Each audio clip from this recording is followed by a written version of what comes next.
Episode start होते ही सबसे पहले हम देखते हैं युनलैन क्लैन के सारे स्टूडेंट्स अभी के स्टार्ट हो रही इवेंट की तैयारी मुकम्मल कर रहे होते हैं, जहां पर ये लोग आ रहे अपने नए मेहमानों की सीट्स को तैयार कर रहे होते हैं और उनके बैठने की जगह बना रहे होते हैं। जिसके साथ ही हम आते हैं गुही और युनशेन के व्यू पर, जहां पर युनशेन गुही से कहता है आज के दिन के बाद तुम हमारे युनलैन क्लैन के ऑफिशियल मेंबर होने वाले हो और हमारे क्लैन का फ्यूचर सिर्फ तुम्हारे ऊपर डिपेंड करता है, क्योंकि तुम्हारी प्रोग्रेस ही हमारे क्लैन को ऊंचाई की न्यू बुलंदियों पर लेकर जाने वाली है। जो सुनते ही गोहे कहता है युनलैन क्लैन के current master already 2 Jong level पर हैं, जिसकी वजह से मुझे ये बात कंफर्म है कि आपकी वजह से ही ये क्लैन अपनी नई बुलंदियों को छूने वाला है और ये क्लैन हमेशा ही आपके रूल के अंदर ही आने वाली सारी अचीवमेंट्स को हासिल करेगा। जो सुनते ही युनशेन काफी ज्यादा खुश होता है और उसी के साथ ही उठते ही गोहे से कहता है वो लड़का शाओयेन यूनार से काफी ज्यादा क्लोज कांटेक्ट में था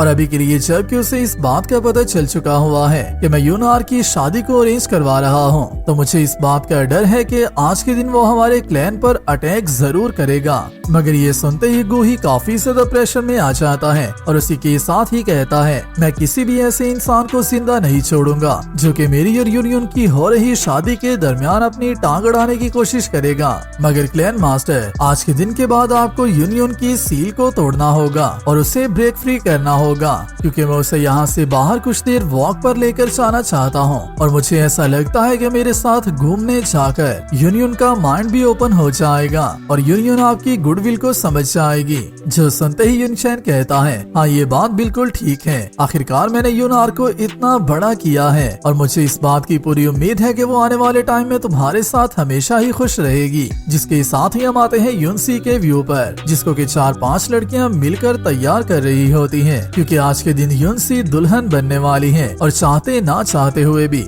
युनशेन की वजह से युनसी को भी गोहे को एक्सेप्ट करना होगा। मगर उसी के साथ ही हम वापस आते हैं युनशेन के व्यू पर, जिसके पास प्रोटेक्टर वो अपीयर हो जाता है और आते ही युनशेन से कहता है गोहे की मदद हासिल करना कोई इतनी बड़ी बात तो नहीं है, मगर मुझे ऐसा नहीं था लगा कि तुम उसके लिए इवन युनसी तक को कुर्बान कर दोगे। जो सुनते ही युनशेन कहता है मैंने ये सब कुछ सिर्फ इसलिए किया है क्योंकि मैं मेडिसिन किंग की हेल्प के साथ सिर्फ शाओयेन को काबू करना चाहता हूँ और उसे किल करना चाहता हूँ, और जैसे ही ये दोनों फाइट करते हुए इंजोर हो जाएंगे तो उसका सबसे ज्यादा फायदा मुझे होने वाला है। जो सुनते ही प्रोटेक्टर वो कहता है मुझे इससे किसी बात का फर्क भी नहीं पड़ता, मगर तुम्हें एक बात का ख्याल रखना होगा कि कुछ भी क्यों ना हो जाए तुम्हें गोहे को किल नहीं करना, क्योंकि अगर उसकी पावर को देखा जाए तो मुझे ऐसा लगता है कि उसकी स्पिरिट बॉडी काफी ज्यादा अमेजिंग होगी। जो सुनते ही युनशेन कहता है गोही टायर 6 का एल्केमिस्ट है, जो कि हमारे युनलैन क्लैन के लिए काफी ज्यादा फायदेमंद साबित हो सकता है। मगर ये सुनते ही प्रोटेक्टर वो को गुस्सा आ जाता है और प्रोटेक्टर वो युनशेन से कहता है क्या तुम उसे हमें देने के लिए इनकार कर रहे हो? हमारे हाल ऑफ सोल्स ने तुम्हें मौत के करीब होते हुए भी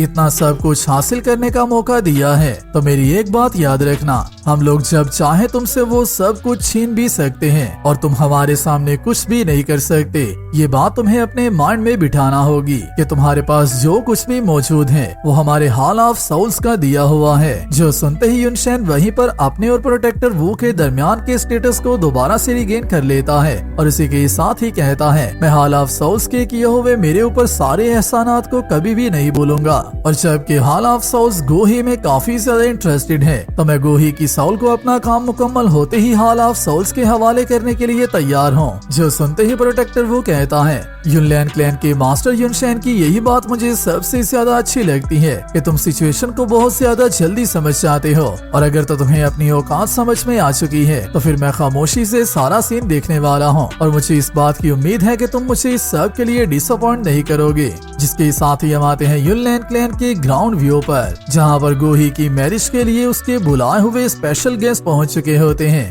और ये सब लोग गोही और यूनियन के दरमियान मैरिज को लेकर काफी ज्यादा अमेज होते हैं। जिसके साथ ही यहाँ पर एंट्री होती है युनसी की, जिसे कि 2 लड़कियां पकड़ने की एक्टिंग तो जरूर कर रही थी, मगर उनके यहाँ पर मौजूद होते हुए भी यूनियन अकेली ही चलती जा रही थी। तो जैसे ही युनसी यहाँ पर आ जाती है तो उसे देखकर सबसे ज्यादा अमेज तो इस वक्त गोही हो रहा होता है और उसे इस बात की पूरी उम्मीद होती है कि उसकी ये मैरिज लाइफ बहुत ही ज्यादा अच्छी गुजरने वाली है। आज के दिन वो युनसी के साथ मैरिज करने के बाद उसे एक लंबे से हनीमून पर लेकर जाने वाला है, जहाँ पर जाने के बाद इसकी और युनसी के दरमियान कुछ होने वाला है और युनसी इसके लिए फॉल डाउन होने वाली है और आने वाले टाइम में हमेशा ही युनसी इससे प्यार करने वाली है। तो जैसे ही युनसी यहाँ पर आ जाती है तो आते ही सबसे पहले उसको भी रिबन का एक पीस पकड़ा दिया जाता है, जो कि शायद से इन सब का मैरिज को अनाउंस या फिर उसे कंप्लीट करने का तरीका हो सकता है। जिस सब को देखते ही युनशेन उठते ही कहता है, आज के दिन तुम सब गेस्ट का हमारे युनलैंड क्लैन में आने का बहुत ज्यादा शुक्रिया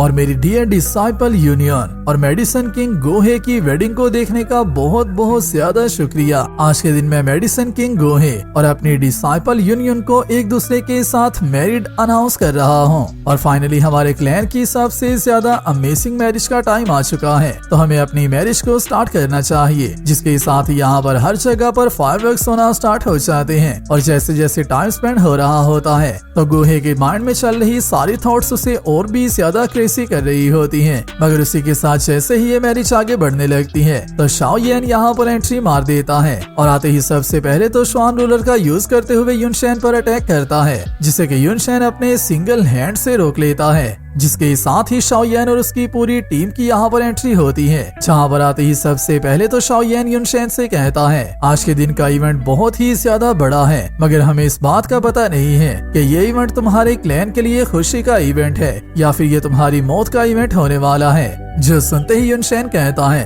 तुम सिर्फ एक ऐसे इंसान हो जिसके पास रहने के लिए घर भी नहीं है, आखिरकार तुम्हारी यहाँ पर आकर मेरे साथ इस तरह से बात करने की जरूरत कैसे हुई। जो सुनते ही शाओ येन उससे कहता है, तुमने मेरी शाओ फैमिली के साथ जो किया था, इवन के तुम्हारे पूरे युनलैंड क्लैन को डिस्ट्रॉय करने के बाद भी तुम उसका बदला नहीं चुका सकते। मगर उसी के साथ ही युनशेन की नजर जिया शिंगतियान पर पड़ती है। जो सुनते ही युनशेन कहता है, क्या तुम भी इस नन्हे मुन्ने बच्चे की साइड ले रहे हो, क्या तुम्हें इसके कॉन्सिक्वेंसेस का पता है। मगर ये सुनते ही जिया शिंगतियान कहता है, तुम्हारे युनलैंड क्लैन के एम्बिशंस के बारे में सबको ऑलरेडी पता चल चुका हुआ है, तो क्या तुम्हें लगता है कि हम सब लोग स्टूपिड हैं जो कि बिल्कुल खामोशी से बैठे रहेंगे। जो सुनते ही युनशेन अपनी एक्टिंग करना स्टार्ट कर देता है और उसी के साथ ही कहता है, अगर तो आज तुम लोग ब्रेक थ्रू करते हुए हमारे युनलैंड क्लैन में एंटर हो गए हो तो फिर आज के दिन तुम सबको यहीं पर रुकना चाहिए। मगर उसी के साथ ही हम आते हैं गोही के व्यू पर, जो कि यूनियन को देखकर काफी परेशान हो रहा होता है, क्योंकि शाओ येन की एंट्री के बाद यूनियन की बॉडी में दोबारा से जान आ चुकी होती है।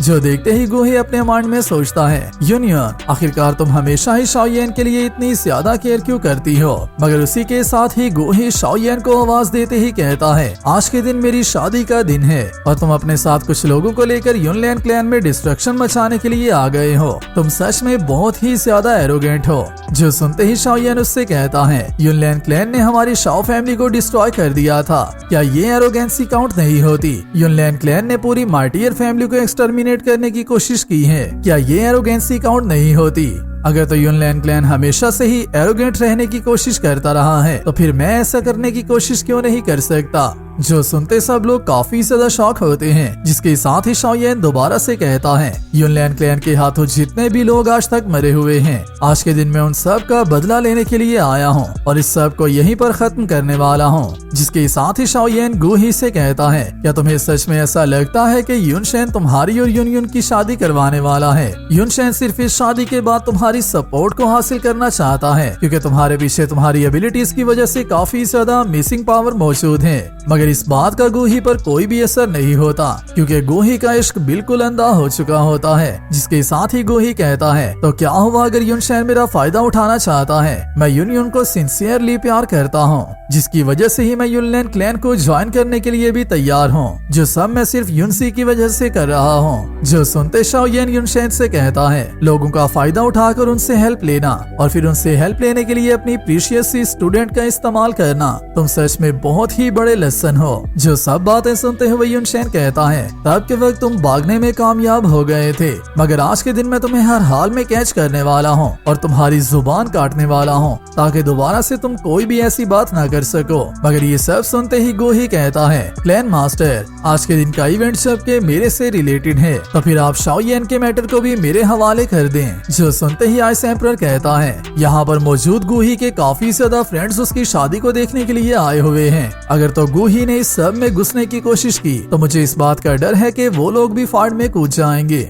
मगर ये सुनते ही शाओयन इन सबको खामोश रहने का कहता है और उसी के साथ ही गोही से कहता है ये हमारी शाओ फैमिली और युनलैन क्लैन के दरमियान मौजूद ग्रज है। अगर तो किसी ने भी मेरे रास्ते में आने की कोशिश की तो वो मेरा एनिमी होगा और मैं किसी को भी जिंदा नहीं छोड़ने वाला। मगर ये बात सुनते हुए भी गोही को कोई भी असर नहीं होता और वो फिर भी इस फाइट में कूद जाता है और उसी के साथ ही कहता है मैं भी ये देखना चाहता हूँ कि चियामा एम्पायर का सबसे ज्यादा टैलेंटेड स्टूडेंट आखिरकार कितना ज्यादा पावरफुल हो सकता है। जो सुनते ही शाओयन भी उसे उसकी औकात बताने के लिए उससे कहता है सिर्फ 10 मूव्स के अंदर अगर तो मैंने तुम्हें डिफीट ना किया तो मैं यहाँ से वापस चला जाऊंगा, मगर अगर तो मैंने तुम्हें 10 मूव्स के अंदर डिफीट कर दिया तो फिर तुम्हें खामोशी से यहाँ से भागना होगा और दोबारा से मेरे और युनलैन क्लैन के मैटर्स में टांग अड़ाने की कोशिश मत करना। जो सुनते ही गोही शाओयन का चैलेंज एक्सेप्ट कर लेता है जो कि 10 मूव्स में गोही को डिफीट करने का चैलेंज होता है। जिसके साथ ही गोही शाओयन से कहता है मैं यूनियन के सामने तुम्हें डिफीट करने वाला हूँ ताकि उसे इस बात का पता चल सके कि मैं कितना ज्यादा ग्रेट हूँ और तुम सिर्फ एक चाइल्ड के अलावा कुछ भी नहीं हो। जो कहते ही गोही शाओयन पर अटैक कर देता है और इसी को देखते ही शाओयन भी अपनी स्वॉर्ड को वापस बुला लेता है और इन दोनों के दरमियान फाइट स्टार्ट हो जाती है। जिसके साथ ही हमारा पार्ट 1 यहीं पर कंप्लीट होता है। वीडियो अच्छी लगी है वीडियो को लाइक कर दो और नेक्स्ट आने वाली वीडियो के लिए चैनल को सब्सक्राइब लाजमी कर लेना। मैं मिलता हूँ आप सबसे नेक्स्ट वीडियो में, तब तक अपना और अपने प्यारों का ख्याल रखियो।